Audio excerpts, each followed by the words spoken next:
अस्सलाम वालेकुम नाज़रीन, नवां ॾिसो पिया फास्ट न्यूज़। मां आहियां साजिद कोराई। ख़बर शामिल कंदासीं। आदलपुर मां आदलपुर लगोट फतेह मोहम्मद तगड़ जे रवासन नारी मिराज खातून माइटनि पारां ज़बरदस्ती शादी करण खिलाफ़ तहफ़ुज़ लाइ थाणे आदलपुर पहुची वई। बाद में आदलपुर पुलिस पारां सेशन कोर्ट घोटकीअ जी अदालत में पेश कयो वियो। अदालत सॻोरी अमर जे हवाले करे छॾियो आहे।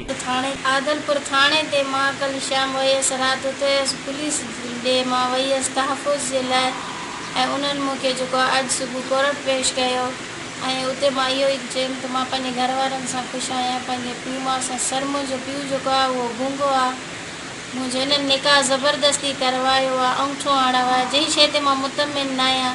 ख़बर शामिल कंदासीं। तंगवाणी मां त सिंध हुकूमत पारां कणिक खे ॿियनि सूबनि ॾांहुं मुंतकिल करण ते पाबंदीअ जे बावजूद बि तंगवाणी शहर में कणिक स्मगलिंग करण शुरू कयो वियो आहे। पुलिस ॻुझे इतलाह ते छापो हणी 800 बोरियूं भरियल टालनि खे पकड़े वरितो। 800 बोरियूं हथ करण बाद फूड इंस्पेक्टर मोहम्मद नवाज़ गोलो ऐं SHO तंगवाणी वॾे पैमाने ते रिश्वत जी वॾी रक़म वठी ॿिए सूबे ॾांहुं स्मगलिंग करण जी इजाज़त ॾेई छॾी। ख़बरुनि ऐं न्यूज़ अपडेट्स लाइ ॾिसंदा रहो फास्ट न्यूज़।